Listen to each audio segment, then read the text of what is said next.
Bon, ça commence à devenir presque une habitude d'être devant des miracles de Jésus. C'est comme ça, hein. C'est dur de ne pas croire dans les miracles tant qu'on s'approche de la parole de Dieu. Si on considère tout de suite les évangiles, les biographies les plus fiables sur Jésus, on voit vraiment de quoi s'agit en fait, de qui il s'agit. Il s'agit de Dieu vivant, incarné. C'est ça Jésus.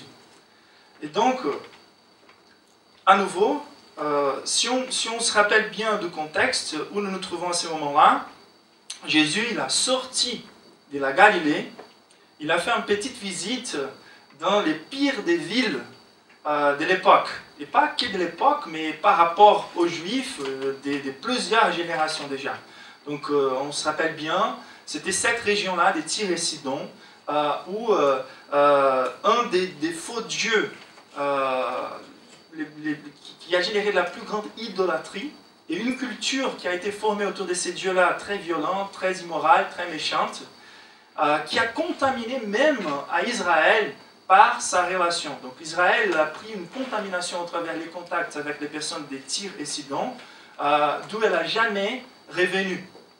Donc quand on a considéré les dimanches, les derniers dimanches, avant-dernier, mais la dernière fois qu'on a considéré les textes de Marc, on voit que même Jésus, en fait, il n'a pas nié la notion de traiter ces peuples comme une espèce de chiens. Okay? Donc, la femme vient, Jésus dit, c'est pas logique, c'est pas bon d'enlever la nourriture des fils, des enfants et donner aux chiens. Donc, on a compris bien, pour plus que ça soit un peu difficile à comprendre, mais on a compris, je vous encourage à venir vers la dernière prédication pour comprendre ça. C'était déjà une manière de grâce que Jésus était en train de communiquer, mais il a reconnu quand même que la culture dont il vivait, c'était quelque chose comparé à Israël, de très méchante en fait. Donc la culture que l'influence de Dieu sur Israël, elle avait générée, permettait à Israël de vivre une vie plus pareille à ce qui s'est agréable à Dieu, à cause de l'influence de Dieu et pas à cause de leur mérite. Et de l'autre côté, les peuples de Tyr et Sidon, c'était comme des chiens dans leur manière d'agir. La plus grande communication qui Marc il veut faire à ce moment-là, c'est quoi? C'est de donner l'espoir à ceux qui sont en train de lire son évangile.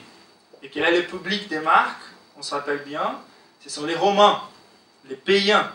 Okay? Ils s'identifieraient beaucoup plus à Tyr et Sidon qu'aux religieux. Donc ce que Marc est en train de faire dans le chapitre 7, c'est de casser avec la vaine religion. Je voulais vous inviter à considérer en fait, si vous voulez vous approcher de Dieu, quelle est la figure idéale qui pourrait t'approcher de Dieu, dans un sens. Donc on a plein de figures dans nos têtes, donc, soit les prêtres catholiques, les pasteurs d'une telle église, les chrétiens très formels, qui s'habillent très bien et qui évitent le maximum possible d'être avec un certain type de personnes. Mais des fois, quand on regarde l'ensemble des pratiques religieuses qu'ils fassent, on a l'impression qu'il faut faire les choses et vivre selon la manière qu'ils vivent. Et des fois, quand on s'est tellement éloigné de la manière dont on peut vivre, on se sent encore plus loin de Dieu, qu'on pourrait être quand on regarde ces références-là, qui pourraient servir comme des intermédiaires entre nous et Dieu. Et ce que Marc est en train de faire devant les Romains, c'est, voyez comme Jésus, il a cassé avec les vains religieux, les leaders juifs. Donc on se rappelle bien, c'était la première étape. Et si d'un côté, Jésus, il n'est pas en train d'authentifier la manière légaliste et religieuse de s'approcher de lui, proposée par les vains religieux, la première impression pour les païens, c'est qu'il y a encore moins d'espoir. Car s'ils font tous ces efforts-là pour s'approcher de Dieu et ça ne marche pas, quoi dire de nous qui vivons dans la pire des villes, plongés dans les pires des péchés? Donc ce sont les hardcore non chrétiens comment on dit ça en français, des non-chrétiens radicaux dans une culture immorale, dans une grande ville portuaire, ça se dit portuaire, ok. Donc il y a plein de similarités avec Ninive, avec les grandes villes d'aujourd'hui, avec Paris on dirait. Et là en fait, c'est comment plonger dans toutes ces immoralités-là et toutes ces idolâtries, même s'ils avaient des faux dieux, aujourd'hui on a encore des faux dieux. Même que ce soit les faux dieux de l'athéisme, les faux dieux de l'agnosticisme, les faux dieux de l'argent, des plaisirs, de la liberté. Donc nous sommes toujours en train d'adorer un certain nombre de dieux. Et ce que Marc est en train de faire, c'est de dire, il casse avec la vaine religion, mais ce n'est pas pour dire qu'il n'a pas d'espoir. Car quelle est la grande réponse de ce texte-là? Et quelle est la chose qui s'est plus en évidence? Si on prend ce texte-là sans considérer son contexte, on a l'impression que la chose principale qu'il est en train de communiquer, c'est la guérison d'un sourd et muette. Et c'est intéressant en fait, car c'est une habitude qu'on a pris depuis quelques générations de mettre l'homme au centre des choses, et pas Dieu au centre des choses. Donc la première chose que je vais considérer dans ma vie quand je m'approche de Dieu, c'est plutôt mon besoin personnel. Et ce n'est pas tout à fait mauvais en soi-même, car c'est Dieu, il est tellement gracieux qu'il va utiliser même ces manières-là de nous approcher de lui.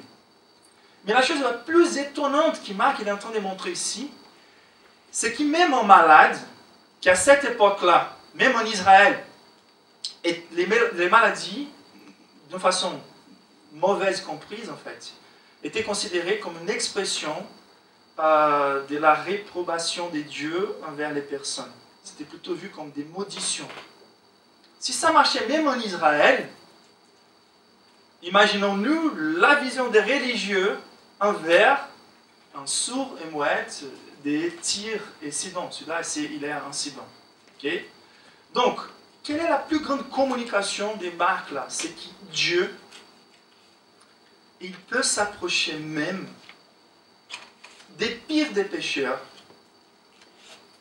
quelqu'un maudit, à point de lui toucher avec les parties les plus intimes de lui-même, Dieu. Et voilà là où nous trouvons vraiment la grande leçon de texte. Qu'est-ce qu'il faut reprendre pour considérer? Il faut reprendre toute la mentalité qui était présente dans ces contextes-là. Vous voyez, les personnes de Sidon qui regardaient l'approche d'un juif avec une commission, et ce n'est pas quelques juifs. Sa célébrité, elle était déjà connue, il avait déjà une multitude là. Même les païens pouvaient regarder Jésus déjà avec une espèce de foi différente de la foi des religieux juifs. Eux, ils regardaient dans les jugements, voilà les peuples qui c'est comme des chiens. Mais voilà Jésus qui s'approche. Et il y avait de l'espoir. Donc, la grande question de ces textes, bien sûr qu'il y a de la place pour la notion de guérison, c'est clair que Dieu guérit. Okay? Mais l'emphase principale, c'est pas là. L'emphase principale, c'est l'approche de Dieu, du Dieu très saint. Et c'est ça qu'il faut reprendre dans nos notions. Aujourd'hui, on arrive aux églises à l'attente juste du moment des leçons pratiques pour les quotidiens. Et on ne se rappelle pas que ce qui est le but de Dieu à travers toutes ces choses-là, c'est d'une approche personnelle de Dieu envers nous. La grande promesse depuis l'Ancien Testament, c'est « Moi, je serai à nouveau votre Dieu, et vous, vous serez mon peuple.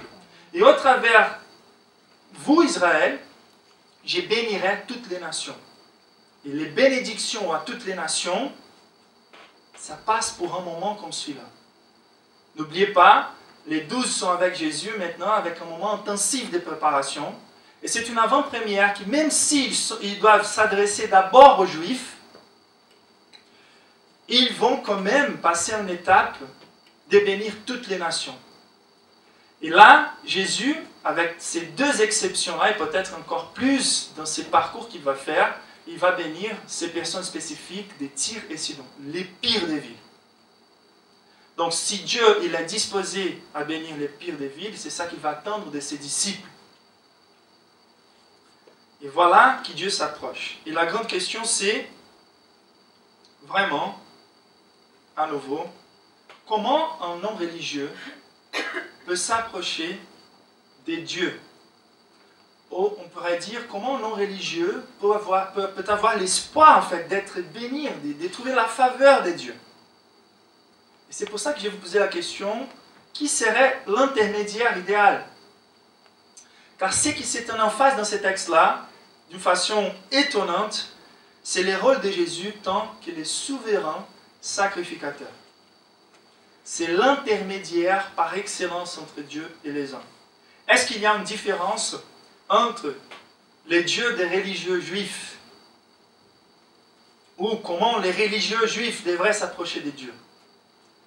Les plus grands religieux ne peuvent s'approcher des dieux qu'au travers le Christ. Qui c'est le Christ dans les contextes des Juifs? Le Christ, c'est celui représenté par toutes les pratiques religieuses de l'Ancien Testament. Il n'y a qu'un tiré qui ne représentait pas le Christ dans l'Ancien Testament. Et voilà que ces hommes-là qui s'approchent avec un malade de Jésus, ils sont en train de faire la même chose qu'Israël dans tout son parcours historique. Ils sont en train de s'approcher des dieux au travers les Christ. Et ça, c'est très intéressant. Jésus est présenté dans ces textes comme le grand et souverain sacrificateur. Et cela, c'est une nouvelle merveilleuse. Donc, est-ce qu'ils sont en train de nier, de supprimer, de mépriser tous les enseignements israélites à ce moment-là? Pas du tout. Mais ils sont en train de donner la vraie signification de toutes ces choses-là, car toutes ces choses-là pointaient vers le Christ. Et quelle était la problématique de l'Ancien Testament? Pourquoi la grande problématique se trouve dans le fait que nous avons besoin d'un intermédiaire? Donc déjà, il y a la notion de la majesté des dieux, envers notre petitude, si on pourrait dire comme ça. Ça veut dire que nous sommes des êtres créés, même s'il n'y avait pas les péchés. Nous sommes tellement petits, tellement fragiles, qu'il y a quelque chose en nous qui donne envie d'être devant la présence de Dieu. Mais plus que ça, à cause du péché, nous nous trouvons dans une perdition et dans une soif de joie d'où nous ne pouvons pas sortir. C'est difficile de convaincre les personnes. Par exemple, il y a toujours cette notion de Dieu capricieux qui exige de nous de l'adorer, etc. Et pourquoi Dieu exige de nous l'adoration? Est-ce qu'il a besoin de recevoir des compliments tout le temps? Pas du tout. L'ordre de Dieu de lui louer, c'est plutôt une protection pour notre nature. C'est de vivre selon le but même de notre création. Il n'y a pas une autre chose dans l'univers qui puisse satisfaire vos attentes. Et quand Dieu exige de nous l'adoration, ce qu'il est en train de faire, c'est mettez vos attentes dans les bons endroits. C'est-à-dire, on a plus de plaisir dans quelque chose quand on est en train de la louer. Mais pour ça, il faut goûter. Sentez et voyez comme Dieu est bon. Il faut se rappeler en fait du fait que Dieu il est totalement aimable. Qu'il est le seul digne d'adoration. C'est plutôt une protection pour nous, ce n'est pas un besoin en Dieu. Nous, ça montre plutôt des faiblesses quand nous voulons être adorés, car nous ne sommes pas dignes d'adoration. Mais Dieu, c'est quelque chose de digne, car nous sommes toujours en train d'adorer quelque chose. Mais lui, c'est le seul digne d'adoration. Et donc, il y a cet aspect en Dieu d'être très attirant et totalement attirant. Mais en même temps, il y a la notion de la sainteté de Dieu. Et c'est la notion de la sainteté de Dieu qui pose la problématique. Et c'est quoi le Dieu saint? Ça veut dire sa séparation totale du mal, oui bien sûr, mais c'est beaucoup plus que ça, car Dieu il est saint même quand le mal n'était pas là. Rappelez-vous, Dieu il a sanctifié les sabbats, le 7e jour, avant même que les péchés avaient rentré là-dedans. Il y a la notion de l'élévation, de l'exaltation. La sainteté de Dieu veut révéler sa majesté. Le fait qu'il est le Dieu transcendant, le Dieu qui habite dans une lumière inaccessible. Et donc revenons à notre condition maintenant, pas qu'en considérant les symptômes de péché, les maladies, la difficulté qu'on a pour vivre une vie meilleure, mais considérons, c'est toujours beaucoup plus efficace de considérer notre besoin de Dieu quand on considère Dieu dans sa gloire, qu'est de comparer nos faiblesses, nos maladies et nos souffrances. Et c'est ça qui est en train de se passer là. Jésus qui calme une tempête, Jésus qui casse avec les autorités religieuses, Jésus qui chasse les démons. C'est clair pour ceux qui lisent Marc, les romans, c'est clair qu'il s'agit du roi des rois. C'est clair qu'il s'agit d'un roi plus élevé que n'importe quel roi. C'est clair qu'il Marc, il est en train de parler de Dieu lui-même. Et personne ne peut s'approcher de lui. Comment les dieux, ils ont l'habitude de faire les biens aux personnes dans son royaume? Quand ils font les biens, quand ils considèrent les pauvres, quand ils considèrent les malades, comment ils les font? Est-ce qu'ils s'approchent?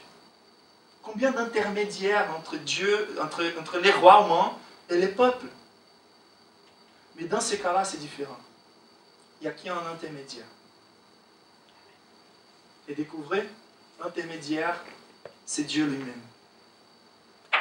Donc, les choses que nous allons considérer dans ces textes centrales. Donc, Jésus, il nous est présenté comme le seul souverain sacrificateur. Mais je dirais plus. Donc, il est le seul souverain sacrificateur car aucune autre personne pourrait nous approcher de Dieu. Okay? À cause de notre condition. C'est que Dieu qui peut nous approcher de Dieu. Mais plus qu'être le seul sacrificateur, le texte il nous montre qu'il est les sacrificateurs les plus désirables. Les sacrificateurs de l'Ancien Testament, c'était cet intermédiaire entre les besoins du peuple et la présence de Dieu.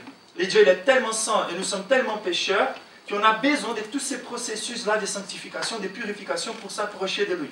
Une fois par année, avec tout un processus de sacrification, de purification, les souverains sacrificateurs, donc qui est un des sacrificateurs, pourraient rentrer dans la présence de Dieu.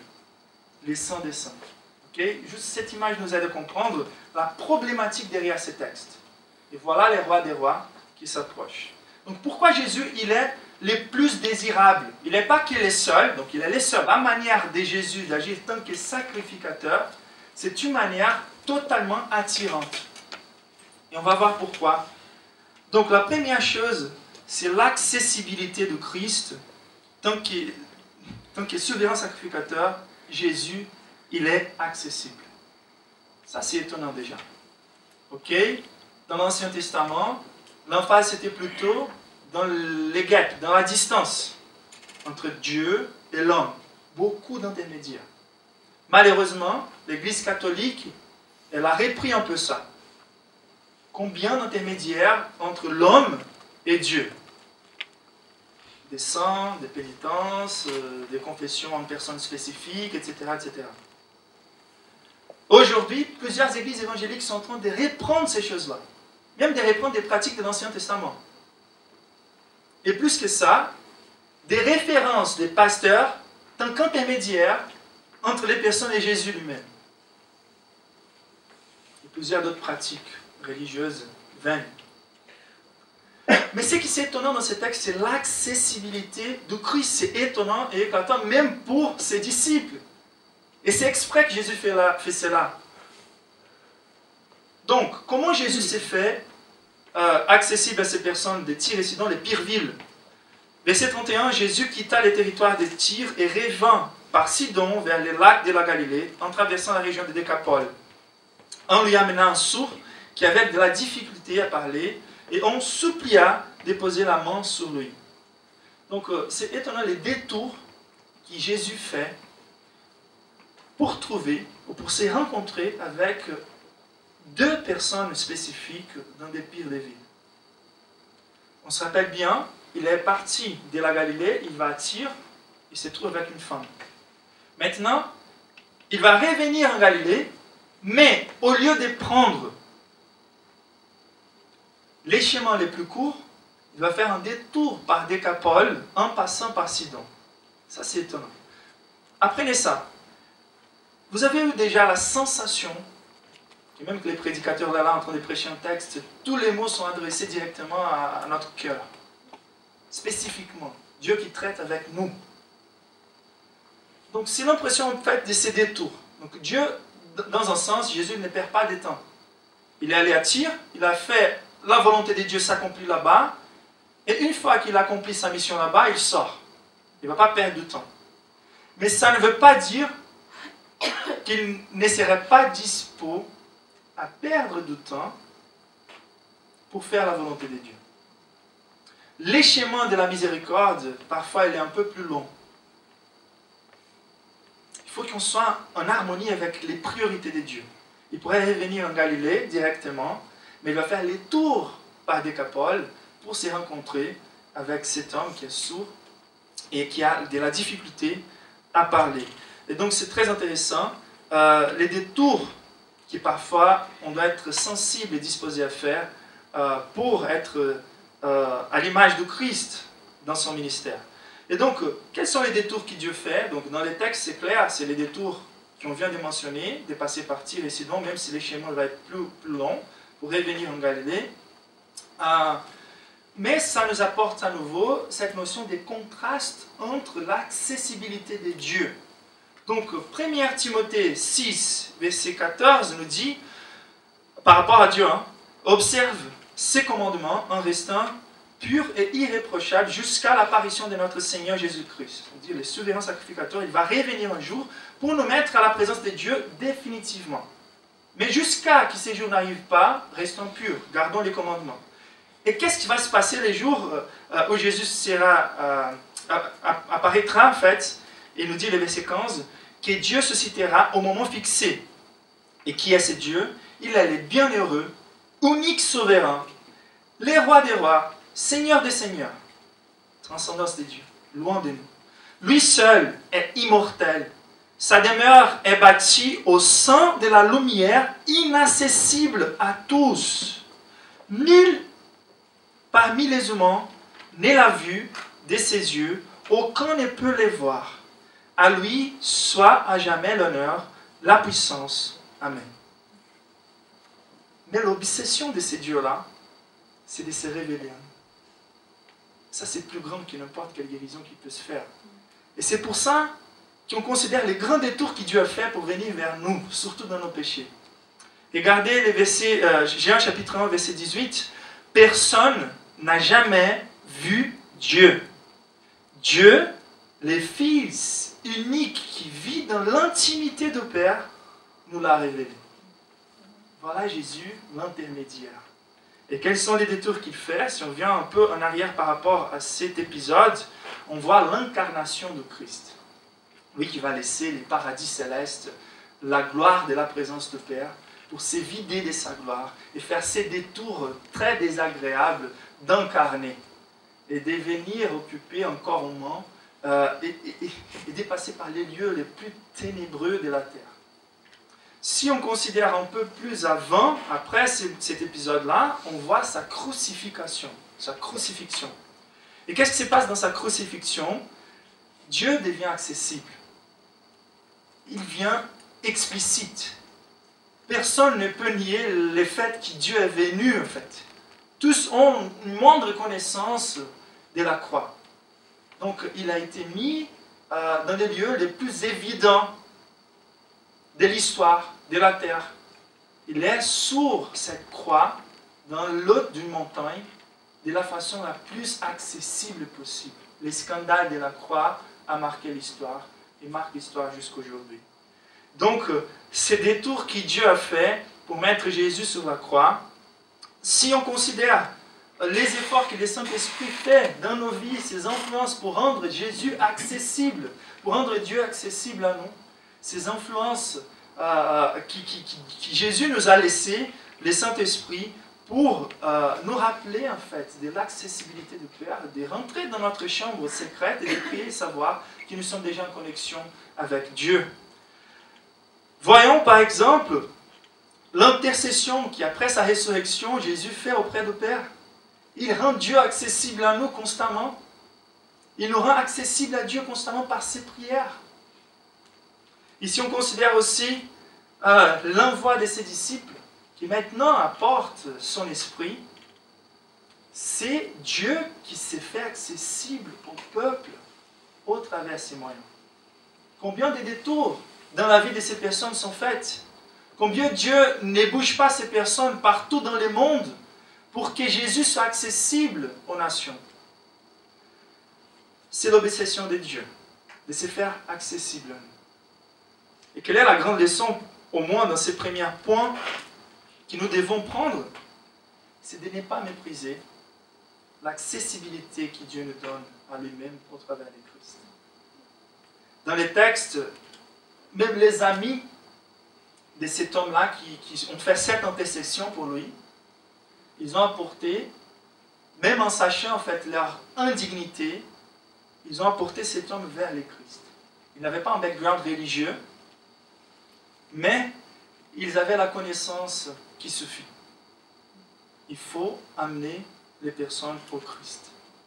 Est-ce que nous faisons les papiers? C'est la honte pour nous, hein? Les rôles de ces hommes-là, avec un background non religieux, qui apportent cet homme à la présence de Dieu. Peut-être qu'ils voulaient juste voir un spectacle. C'était juste un appât pour que Jésus manifeste encore un miracle devant la multitude. On ne sait pas les motivations. Mais le fait, c'est qu'ils ont apporté cet homme, même peut-être avec les mauvaises motivations, au bon endroit. Et en fait, ils ont intercédé pour ces hommes. Est-ce que nous faisons les choix, en fait? Les préférences des personnes qu'on voulait qu'elles soient converties? Est-ce que nous avons cette sensibilité de considérer les pires de la terre, les moins pieux? Est-ce que nous prions pour ces personnes-là? Est-ce que nous rendons les Christ accessibles à ces personnes-là? Donc, plus d'adaptation à leurs limitations. Est-ce qu'on peut rendre, ça me gêne qu'on soit dans ces bâtiments aussi, car il y a de la difficulté pour certaines personnes d'arriver ici. Ce n'est pas accessible à tous.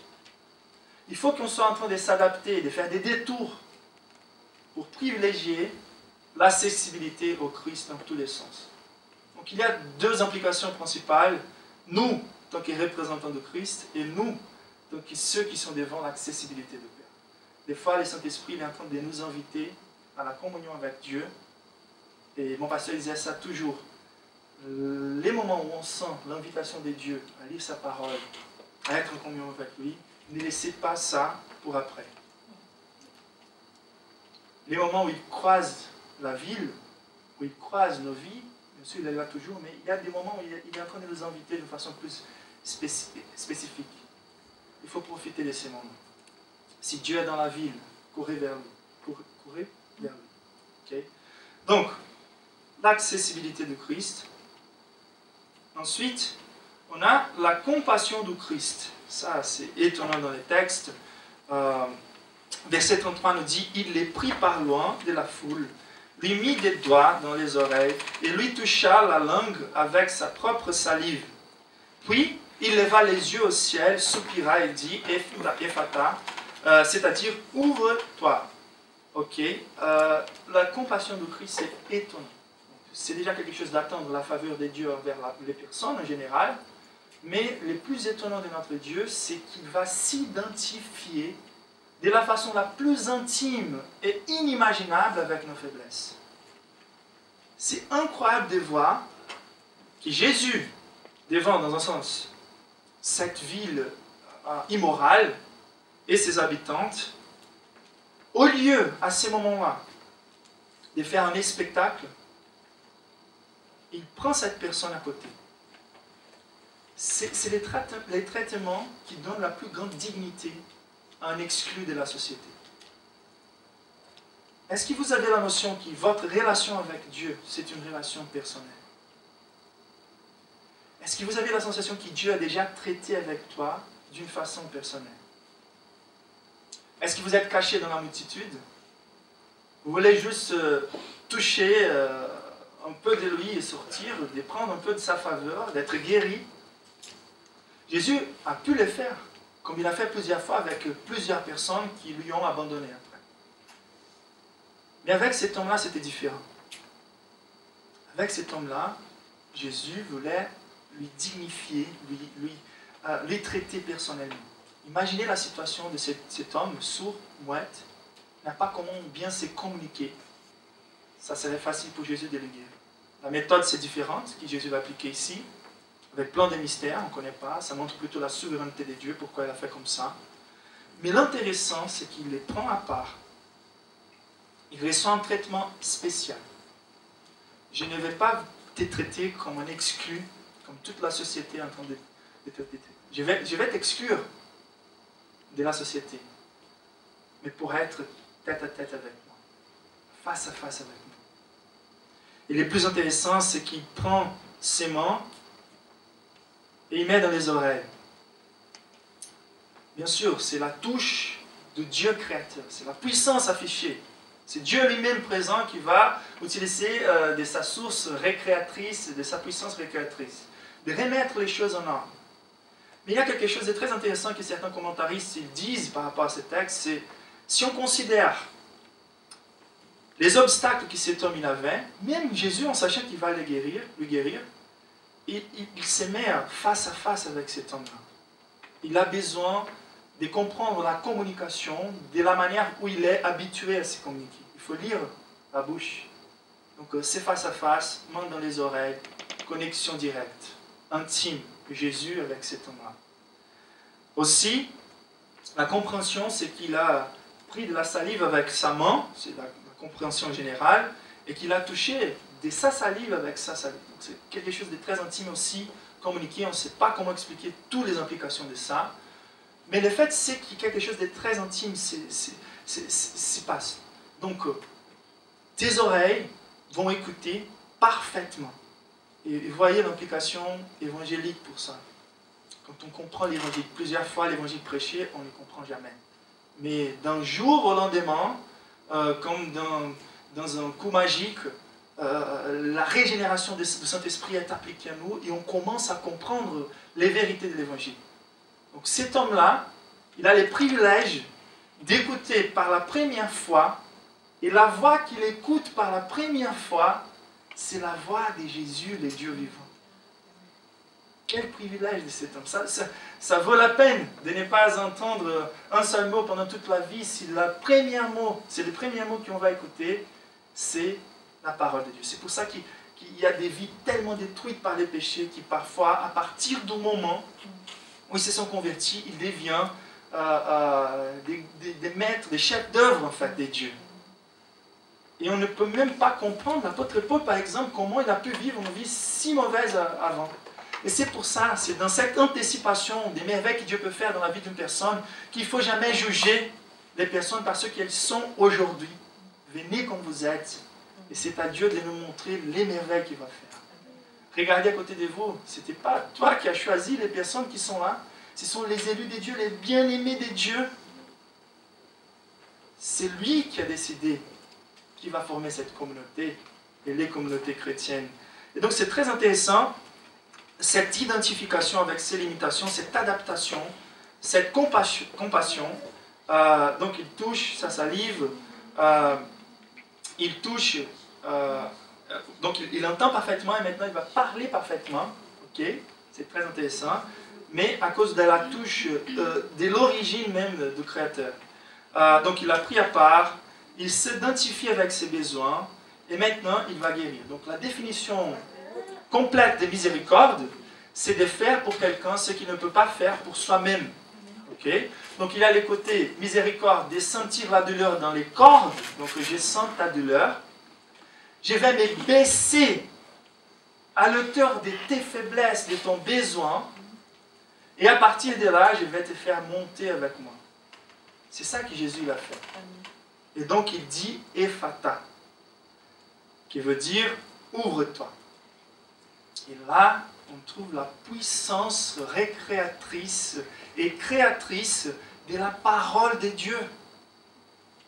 C'est toujours par sa parole. C'est toujours par la clarté de la communication avec Jésus. C'est pour ça, à nouveau, 1000 fois, la capacité qu'une église puisse avoir de rendre les choses plus claires, qui de rendre les choses plus mystiques, plus subjectives. Il y a les côtés de notre subjectivité des relations avec Dieu, mais c'est la clarté qui doit être mise en emphase, la clarté de l'œuvre de Christ. Pourquoi on a plus des personnes capables de se communiquer en langue, comment on dit ça en français, des langues des signes. Ce sont des règles, il faut qu'on prie pour ça. De l'accessibilité, de la communication dans la langue des personnes pour qu'ils puissent comprendre. Ok, donc il y a plein de leçons à tirer de cette capacité. Est-ce que nous sommes en train de nous identifier avec les besoins? Est-ce que nous sommes en train de faire des efforts pour sortir les personnes de leur situation au travers la parole et au travers l'intercession? Car il touche et qu'est-ce qu'il fait? Il regarde au ciel. Et plus que ça, il soupire avant de dire Ephata. Ça veut dire, il a soupiré, ça veut dire, il a senti la douleur de cet homme. C'était la compassion dans le cœur de Christ, même en sachant qu'il allait le guérir. Et la dernière chose à considérer, c'est la gloire de Christ tant qu'un souverain sacrificateur, il est glorieux. Aussitôt, verset 35, aussitôt ses oreilles s'ouvrirent, donc immédiatement. Sa langue se délia et il s'est mis à parler correctement. Donc, regardez ça, il commence à parler correctement, ça veut dire parfaitement. Les choses sont revenues à l'ordre. Dans l'original, la notion de revenir à l'ordre, elle est là, qui veut dire l'ordre de Dieu, c'est la perfection. Si nous nous trouvons aujourd'hui dans la désordre et l'imperfection, c'est à cause de nos péchés. C'est à cause de nous-mêmes. Ok? Et donc les choses reviennent à l'ordre et il parle correctement. Donc voilà la perfection des œuvres de Christ. Aujourd'hui, il y a plein de marketing sur les 10 miracles de plusieurs églises qui ont besoin des processus, des campagnes pour que les choses se passent. Des rencontres de guérison qui doivent se passer dans plusieurs façons, dans plusieurs étapes. Bien sûr, il y a des libérations que Dieu opère dans nos vies qui sont un peu processuelles. C'est notre travail avec la parole de Dieu, de laisser la parole de Dieu nous transformer, de ne pas résister aux influences du Saint-Esprit. Mais il y a aussi des miracles. Et quand on parle des miracles, c'est les changements immédiats, complets. Et voilà cette guérison complète, immédiate, parfaite, que Jésus l'opère. Et la seule explication pour que cet homme-là, qui vient de connaître la gloire de Dieu, n'obéisse pas à Dieu, c'est car il a vu la gloire de Dieu. Et ça, c'est guéri. Et Jésus lui dit, Jésus lui recommanda de n'en parler à personne. Mais vas-y, Dieu. Il n'a jamais parlé dans sa vie, maintenant il peut parler, il est empêché. Mais même cette communication expresse n'est pas suffisante. Car si d'un côté, des fois on a besoin d'être poussé à faire l'évangélisation, ce qui nous manque, c'est la vision de la gloire de Dieu. Car si on voit la gloire de Dieu vraiment, si on est intime avec la gloire de Dieu, c'est impossible de nous arrêter de parler. C'est ça qu'il faut considérer, notre intimité avec la gloire de Dieu. Car c'est ça qui était le plus affiché à travers tout cet épisode. Vous voyez les versets, mais plus il les recommandait, plus il proclamait. Et le verset 37, rempli d'étonnement. Étonnement, ça vient avec la frayeur. C'est la compréhension que nous sommes devant quelque chose de grandiose, majestueuse. Ça donne la peur dans un sens. C'est la gloire de Dieu qui est manifeste. Donc le plus étonnant, ce n'était pas la guérison. C'était celui qui guérit. Et lui, en fait, à ce moment-là, la conclusion des personnes, c'est il fait tout à merveille, il fait même entendre les sourds, il fait même entendre les sourds et entendre les sourds et parler les mouettes. Donc, quelque chose d'intéressant, il fait même. En contraste avec il fait parler les mouettes, il fait parler les sourds. Ce qui m'étonne, c'est qu'il fait même ça. Ce qui m'étonne, c'est sa gloire. Donc, c'est souverain sacrificateur. Il est accessible. Il est miséricordieux. Et il est glorieux. As-tu déjà eu une rencontre avec ces souverains sacrificateurs? As-tu déjà eu l'envie d'être devant la présence de Dieu au-delà des choses qu'il peut faire pour toi? As-tu déjà vu la gloire de ces dieux et considéré ton éloignement de lui? Et quand on voit l'intermédiaire que Dieu nous a donné pour s'approcher de lui, c'est impossible de ne pas lui désirer. Il est en train d'afficher les caractères de Dieu lui-même. C'est un Dieu qui est dans une obsession de venir vers nous, de nous rendre communion avec lui. Je voulais vous inviter à ouvrir vos Bibles dans l'Hébreu, chapitre 4, et on va lire ensemble. Vous pouvez vous mettre début. Et on va lire ensemble les versets 14 à 16.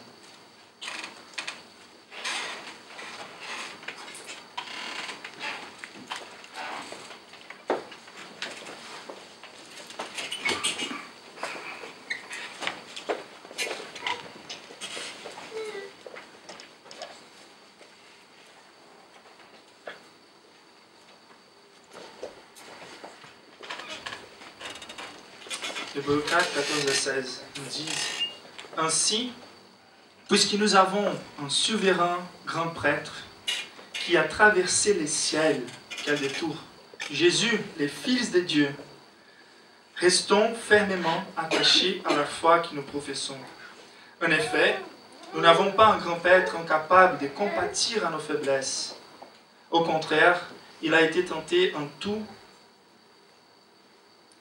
point comme nous, mais sans commettre de péché. Approchons-nous donc avec assurance du trône de la grâce, afin d'obtenir compassion et de trouver grâce pour être secours au moment opportun. Seigneur, nous voulons te remercier Seigneur, de tous nos cœurs, pour ton accessibilité, pour ta miséricorde, pour tous les détours que tu as fait vers nous, et pour la gloire que tu te présentes dans nos vies. Si nous voulons prier, Seigneur, vraiment, que tu puisses faire de nous, Seigneur, des chefs d'œuvre de ta grâce, en guérissant toutes nos maladies, que ce soit physiques ou spirituelles, Seigneur. Mais nous te prions, Seigneur, de nous donner, Seigneur, l'encouragement, au travers ces textes, de venir vers toi, et de ne pas avoir la peur, ou la volonté d'être caché dans la multitude, mais de te laisser toucher exactement là où nous avons la honte, Seigneur, où nous avons nos faiblesses. Je te prie au nom de Jésus, Seigneur, que tu puisses permettre à cette communauté de te trouver dans ton intimité. Je te prie au nom de Jésus, Seigneur, que cette invitation que tu fais ce matin, car toutes les fois où ce texte sera lu et prêché, Seigneur, sera les moments où tu es en train de passer par Sidon et de nous inviter à sortir de la multitude et d'écouter tes paroles qui vont nous guérir et nous transformer et nous rendre capables de voir ta gloire. Car Seigneur, les plus grands missionnaires, des fois, ils sont venus, Seigneur, des pires, des historiques des vies. Car celui qui a été le plus pardonné, c'est celui qui aime le plus. Et qu'on puisse comprendre, Seigneur, que cette gloire que tu nous donnes à connaître puisse jaillir de nos cœurs et déborder de nos cœurs pour les biens des nations. Au nom de Jésus. Bon, je pense qu'on n'aura pas le temps. On va passer pour les dimanches prochains. On aurait les moments de la Sainte Seine. On va voir les dimanches prochains. On a eu déjà les derniers dimanches avec Un cœur pour Paris. On a eu la célébration de la Sainte Seine. Mais je pense que c'est un moment tellement solennel que ce n'est pas bien de les faire presser. Donc je m'excuse par rapport au temps. Mais je vous désire un bon dimanche, une bonne semaine. Et que vous pouvez trouver des moments dans cette semaine pour être auprès de Christ. Ok? Au nom de Jésus. Soyez bénis. Amen.